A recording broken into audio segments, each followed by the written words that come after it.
Yup, Pokemon Stadium. Back in the late 90s, this was peak. Well, it came out in 2000 in North America, but same thing. Everybody knows that the 90s didn't really end until like 2003. This was the first time we saw Pokemon in 3D outside of just being able to snap pictures of them. Which, I mean, this is fun too, I guess. As a kid who started playing Pokemon with Red and Blue, seeing this huge jump was magical. It blew my mind that I could play Pokemon battles on a TV instead of a tiny screen with no backlight. Like, seriously, who thought this was a good idea back then?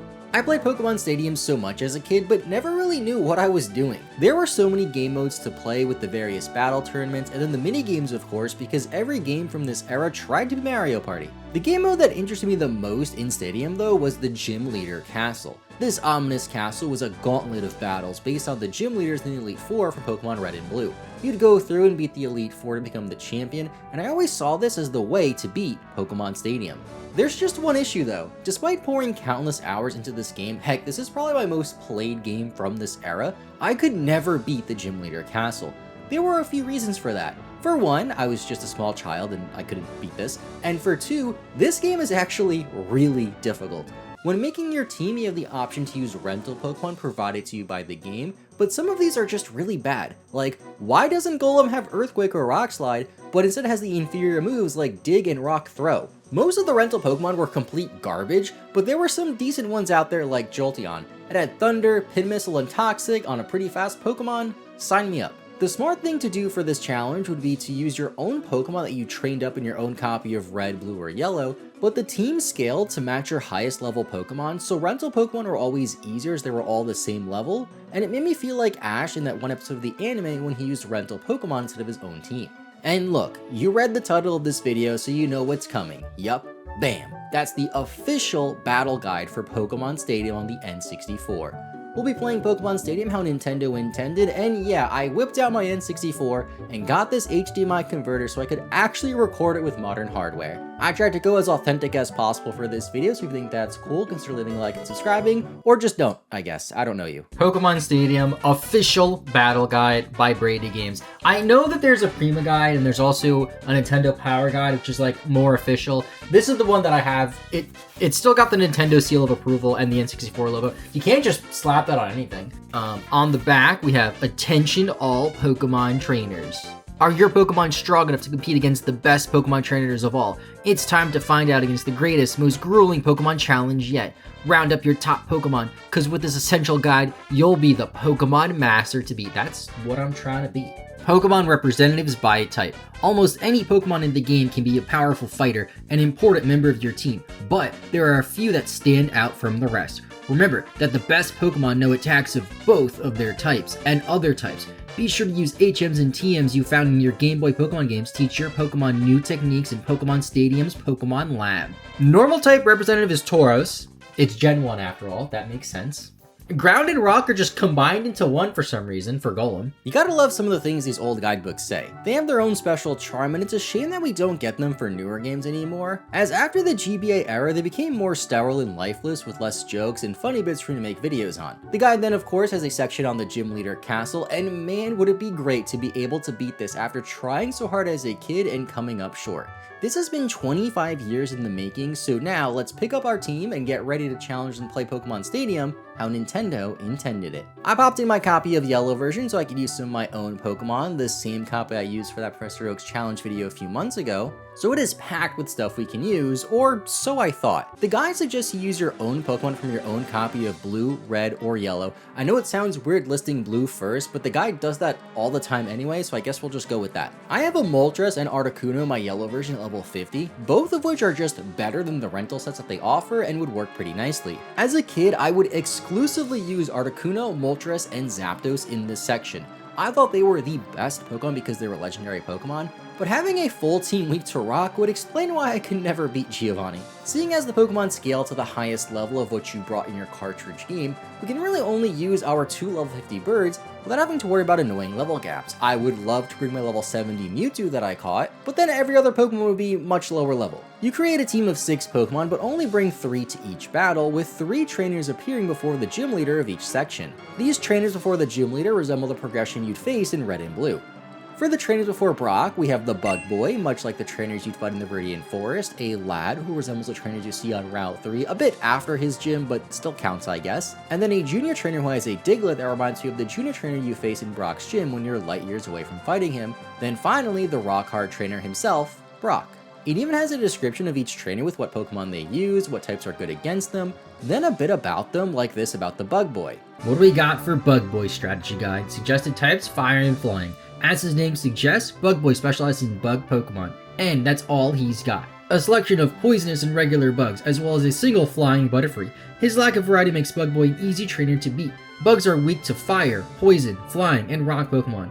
Poison Pokemon are weak against ground, psychic, and bug Pokemon. Your best bet is to select your most powerful fire Pokemon as your first and keep on using your best fire attacks over and over again. So Moltres. Also, another weird thing, so I don't know if Poison was actually weak to bug in Gen 1 or if that was a glitch. I'll look it up when I edit this video and put something up here, but I also noticed that the trainer classes aren't quite what they are in Red and Blue, or rather in Blue, Red, and Yellow. Instead of Bug Catcher, it's just Bug Boy. We'll run into more things like this later on, like Judo Boy instead of Karate Man. Why did they change this even? If I had to guess, I would assume that they just used the literal Japanese translations from the Japanese version of Stadium, which would explain why they're all slightly off. My favorite though is that Super Nerd is just Nerd. That just makes it feel a bit more harsh to me. Back to Brock's section though, I rounded our team with Articuno and Moltres for my yellow version, then used the rentals for Zapdos, Starmie, Golem, and Jolteon to follow the recommended types the best I can for the first gym badge.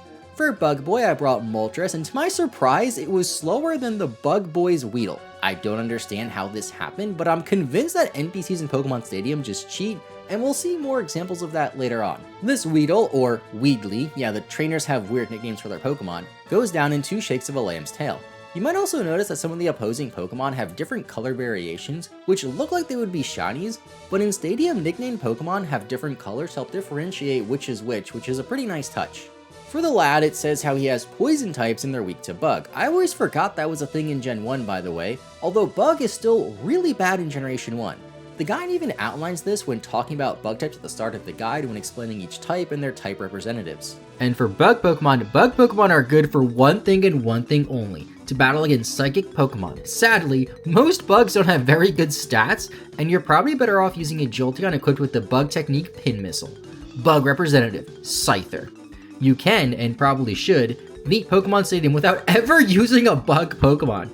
But if you're looking for a reliable combatant, pick Scyther. Its only drawback is that it doesn't really learn any bug techniques, but it has good stats and a few decent normal type attacks. We do at least have the option for a rental Jolteon with Pin Missile, which is a bug type move after all, funny enough. And I actually think that this Jolteon with Pin Missile might just be the best rental bug type attacker despite not even being a bug type. The rental Scyther, which is the bug type representative, doesn't even have a bug type move. Like, what?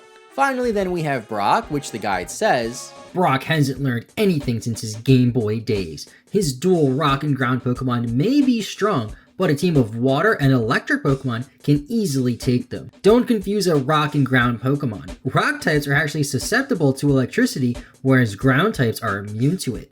Attack the rock and water types with thunder techniques, and flush Vulpix and the ground types out with a strong water attack like Surf or Hydro Pump. That's partly what I meant earlier when I said how these older guides are a bit quirky.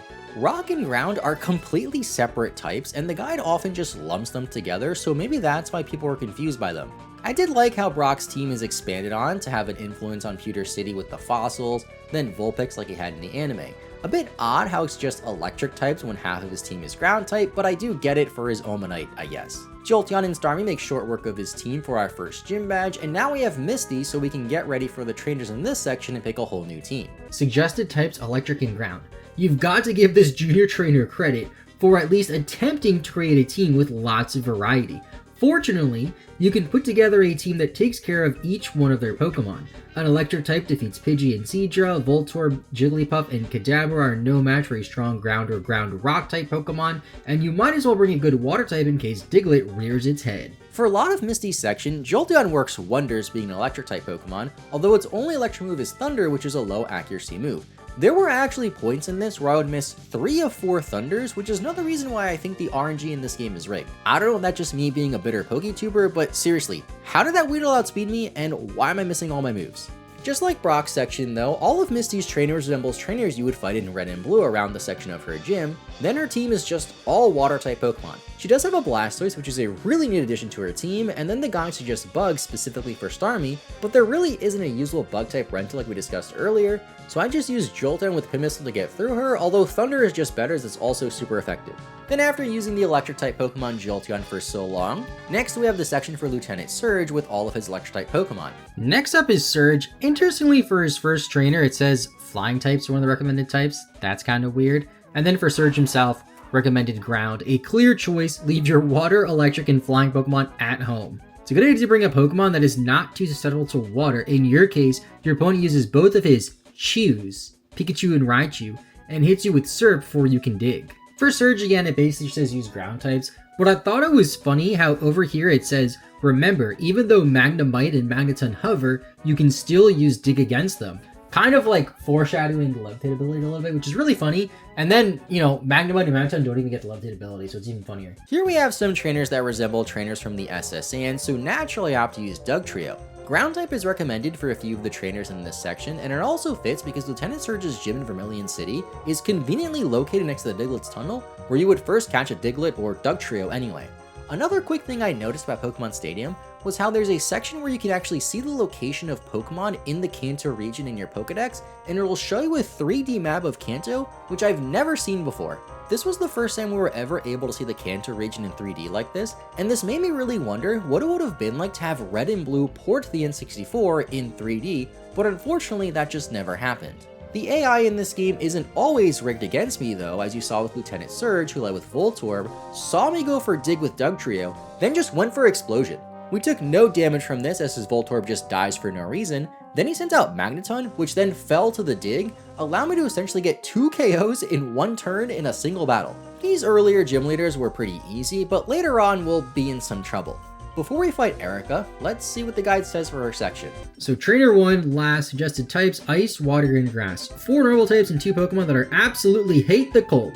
Cubone's an easy target for Water Ice attacks. Pairs won't be able to withstand a standard Ice attack either. As for normal types, use your most powerful Pokemon.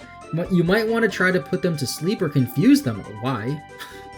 If you don't get your own HP decimated by Seismic Toss or other physical attacks. I guess I'll bring Gengar then for Hypnosis. This is interesting. All of these trainers have grass or bug types, especially the gym leader who is Erica. Does not recommend fire except for Erica. For the team this time around, I brought Articuno and Moltres again, then Gengar because it suggests putting things to sleep, although I'd never end up using this Gengar, Dugtrio for our ground type, Lapras as our main ice type attacker, then I noticed it's just psychic type, so I also opted for Jinx. It has Psychic, Ice Punch, and Lovely Kiss, which is pretty solid for a rental Pokemon. Erica's gym has some diverse trainers, fitting for the middle part of the game in Red and Blue when you would normally fight her. The guide did say how if Erica's Tangela, Victory Bell, or Weeping Bell manages to tangle you up, you should opt to switch.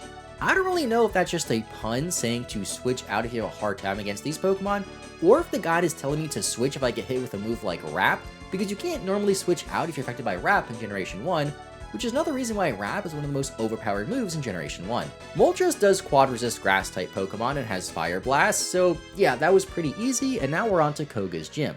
The guide was really trying to push bug types in this gym. It trashed them at the start when exploiting types, but since it's suggesting them now, I looked in at rental bug types to find the best one. Scyther and Pinsir have no bug type moves, and they're 2 of the best bug types in Generation 1, and now they did Parasect or Butterfree, so that really just leaves one bug type option in Beedrill. Beedrill has Twin Needle, so I might as well try it out as bug type attacking options are very sparse in Gen 1. It also suggested ground type, so I brought not only Dugtrio but Nidoking as well, for the simple reason that I had Earthquake. That's a fantastic combination since it isn't common for rental Pokemon to have the strongest moves available to them. Another weird thing I noticed about Gen 1 though was that if your opponent goes for Dig and then you go for Earthquake, the underground Pokemon is immune to Earthquake despite literally being underground and in the earth, which is currently quaking. I'm glad they changed stuff like that later on to make more sense, but Beedrill surprisingly held its own and did well for the poison types and psychic types in Koga's gym. I don't remember if I mentioned this already, but Bug is actually weak to poison in Gen 1. In the third fight, I noticed another Gen 1 oddity with Twin Needle. It's a move that hits twice, but when Kadabra went for Substitute, it just broke the sub and didn't hit Kadabra with the following hit. Perhaps I needed both hits just to break the sub, I don't really know how that worked, but Stadium is a bit weird with multi-hit moves as it plays the animation for all the multi-hit moves back to back, and then shows all the damage done, rather than just doing the damage in intervals based on how many times you hit. I don't really know why it does like that, but then it also says to try to take out Psychic Pokemon with Blizzard attacks. Why specifically Blizzard? Ice wasn't one of the suggested types even, and while Blizzard is a very strong move, it isn't super effective as Psychic types, or even Poison types for that matter. As for Koga himself, it warns us about sleep spells and not to let Wheezing blow up on us. Lucky for us, his team gets decimated by ground type attack, so we can focus on Sabrina's gym next. Two of the trainers here are a Burglar and a Medium, which fits with Sabrina's theme in Saffron City, but then there's a Cue-Ball. That trainer class is found around Saffron City, but I don't really understand his team. I guess his team is supposed to represent the Safari Zone Pokemon, maybe with Dragonair and some other Safari Zone Pokemon you find, but it's still a bit of an oddity. We carry along with our trusty Beedrill anyway because the guide wants us to use bug types again, then bring back my favorite ground rock type Pokemon, Golem. I made it all the way to Sabrina with no real issues, but I actually lost her in my first attempt. I kept missing moves because of Pokemon Stadium's RNG and get slammed by critical hits. Then on my next attempt I brought Jinx this time and learned how good it really is and focus on Jolteon as my main bug type attacker to get through Sabrina herself. Now we have to fight Blaine. Next up we got Blaine, suggesting Water, Ground, or Rock. Blaine specializes in fire Pokemon, but he's smart enough to know that it's hard to succeed with a one-sided team. To make sure that you won't quickly decimate his team by using Water and Ground attacks, he'll bring out a fairly resistant normal Pokemon, Clefable and Kangaskhan, from time to time. A strong ground-type Pokemon should be tough enough to hold these two at bay. Note that Arcanine, Charizard, and Rapidash appear often, so start with the water type. Start with the water type Vaporeon, which I don't think I brought Vaporeon yet, by the way. As for the trainers before Blaine, there was Karate Master, or Judo Boy, and a Nerd, but his team is mostly fire types, and then a random Clefable and Kangaskhan. Don't really understand those two, Blaine. I'm guessing the Judo Boy is supposed to be like the Karate Master back in Saffron City, but that class would have made more sense for Sabrina's section anyway, and then the Nerd is probably for the super nerds in the mansion. Either way, I make sure to focus on water types for this part of the game, and much like in the main series games, Blaine was really easy. Then finally, the Viridian City Gym. The part of the game I could never beat as a kid, and you're about to see why. The first trainer here is the first and only Rocket Grunt we're gonna fight. Alright, now we have Giovanni. The first trainer has a Moltres, so we gotta bring our Jolteon for sure. I'm thinking Vaporeon might be good as well. Suggesting Water and Psychic, so actually maybe I just bring Starmie. Electric, Ground. I feel like a lot of the same Pokemon that we've been using are good here. Psychic and 2 water Pokemon perform well against Giovanni, it's saying. Yeah, this Grunt has a Moltres, by the way. Why? I guess you could find one in the Victory Road, so maybe that's why? The Grunt wasn't so bad at least. Then for the second trainer, the guide tells us how Kabutops is actually rock and water type, not a bug type, despite kinda looking like a bug. I still don't really understand why the guide writer was so obsessed with bug type Pokemon. As for the team I brought, I went for Mr. Mime because it actually has the move Psychic, the trusty Dugtrio and Starmie paired with Articuno from my yellow version and the rental Zapdos, followed by Vaporeon because it has Surf, the best water type move in the game. I thought it was very fitting how I still managed to bring 2 of the 3 legendary birds, as I loved to use legendary birds in Pokemon Stadium as a kid, except this time I won't only use the birds against trainers with rock type Pokemon.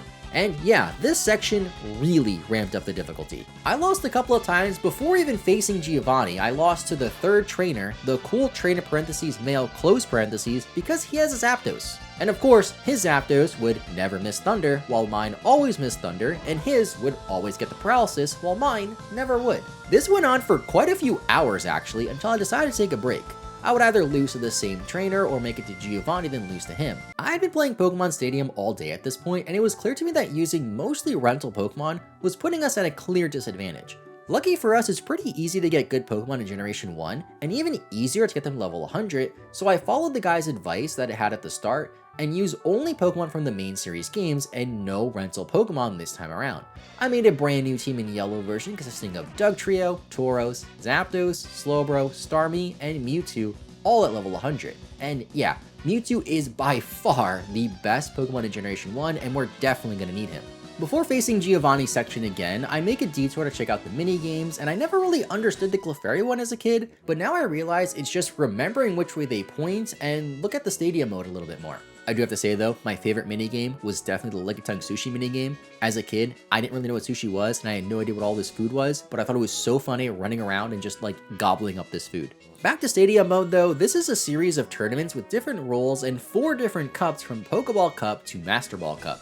There's a lot to this section though, including a mode with only level 15 to 20 Pokemon, but the 3 Pokemon you bring can't exceed level 50. I thought about including this in this video as well, but then I realized it would just be so much longer than the Gym Leader Castle, and I don't know how many times I can just explain the types of each Pokemon that are good for each battle, and which Pokemon are best against them, when it's usually just the same 2 birds than like 6 or 7 rentals I've been using. Cool concept, but now let's set our focuses back to Giovanni and the rest of the Gym Leader Castle. Suggesting Water and Psychic, leave your electric Pokemon at home this time around, although I have Zapdos, which is flying, so it's probably pretty good.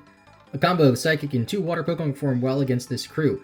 Persian almost always comes out first, so I have a fast Pokemon ready. Nidoqueen and Nidoking are weak against both Psychic and Water. Imagine what a dual Water Psychic like Starmie could do to them. Good thing I have one. Oh, I have 2 actually. I have Slowbro. And just like that, Mewtwo with Starmie and Slowbro were perfect for Giovanni, and I love the idea of using Mewtwo against Giovanni himself. Mewtwo's really overpowered, but Mewtwo is the Psychic representative after all. Mewtwo was able to get through his lead Persian, which would usually outspeed me, go for Body Slam, and almost always get the paralysis. Then Mewtwo just cleaned up the rest of Giovanni's team. A bit of an anticlimactic ending, but after 25 years, I'm glad I was finally able to beat Giovanni, even if I had to use the most overpowered Pokemon in the game. This challenge isn't quite over yet though, as we still have the Elite Four and the Champion. Let's see what we say for the Elite Four. For Lorelei, suggested types Electric, Fire, Rock, or Fighting. Like in Pokemon Blue, Red, or Yellow. Why does it always say Blue, Red, and Yellow? It's so weird. Lorelei likes a mixture of Ice and Water types. Bring a tough Rock Pokemon with high HP against Jinx if you're having problems with it. Fire is an effective element against it,